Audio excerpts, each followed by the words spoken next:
Shalom. Apa kabar saudaraku? Selamat pagi semuanya. Salam kasih karunia dari Tuhan kita Yesus Kristus.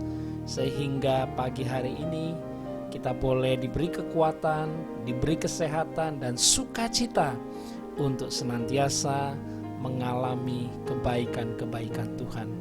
Mari kita awali renungan pagi dengan membaca firman Tuhan terdapat di Roma 10 ayat 17.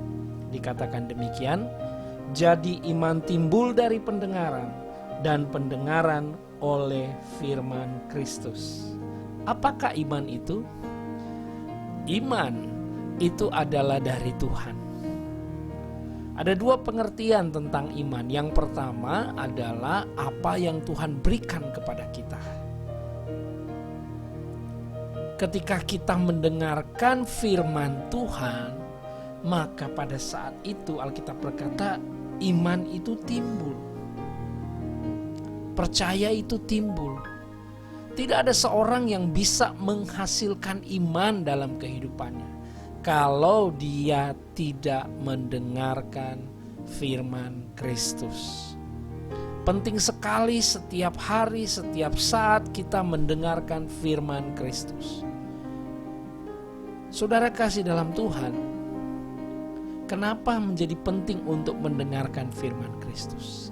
Karena firman Kristus itu adalah Injil, kabar baik yang memberikan pengharapan, sukacita, memberikan satu jaminan kepastian kepada setiap kita yang percaya kepadanya.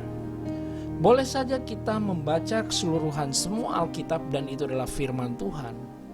Tetapi firman Kristus yaitu kita akan diarahkan fokus kepada apa yang Kristus sudah lakukan, yaitu Dia selesaikan semuanya di kayu salib.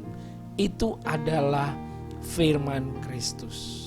Firman Kristus akan selalu mengarahkan kita untuk hanya bergantung kepada Dia,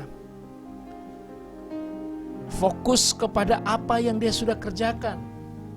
Dan yang Dia kerjakan dalam kehidupan kita adalah hal-hal yang baik. Kepastian akan keselamatan.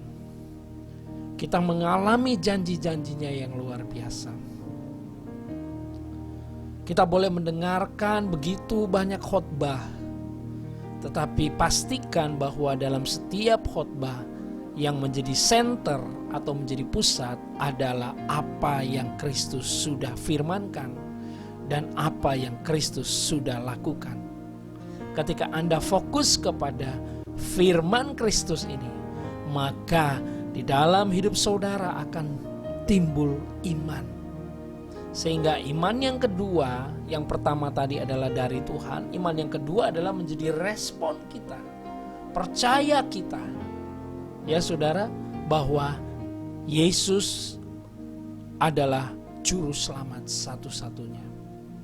Kalau berbicara tentang Yesus adalah juru selamat, tidak hanya berbicara tentang kita diselamatkan masuk sorga, tetapi Dia juru selamat di dalam segala hal di kehidupan kita.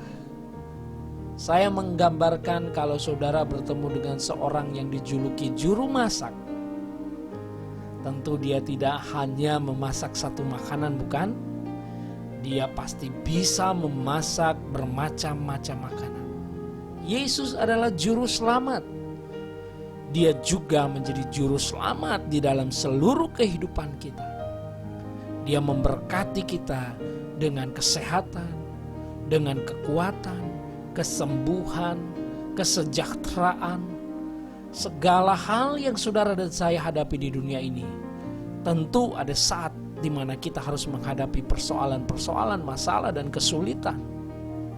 Tetapi kehadiran Sang Juru Selamat kita akan alami ketika kita mempercayai perkataan-perkataannya, kita menerima semua apa yang sudah Kristus lakukan dengan iman. Makanya menjadi firman Kristus yang menguatkan kita. Dan terlebih lagi memang Dia adalah Tuhan.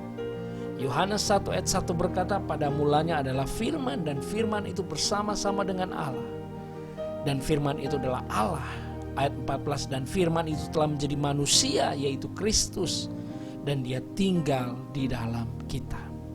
Iman saudara menjadi iman yang kuat, iman yang luar biasa, karena senantiasa mendengarkan firman Kristus. Pastikan setiap hari, kapanpun, dimanapun, renungkan firman Kristus, dengarkan firman Kristus yang membebaskan, yang menguatkan kita. Haleluya.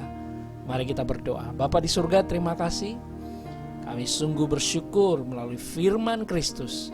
Kami diingatkan kembali tentang janji, tentang kebenaran, keselamatan, dan Engkau yang sudah ada di dalam hidup kami. Yesus Kristus Tuhan yang sungguh-sungguh nyata menjadi kekuatan, pertolongan bagi kami semua. Terima kasih, kami bersyukur buat firman Kristus, dan iman kami senantiasa semakin bertumbuh, dan kami mengalami terobosan, pemulihan, mujizat, karena Kristus Yesus mengasihi kami. Dalam nama Yesus, haleluya, amin.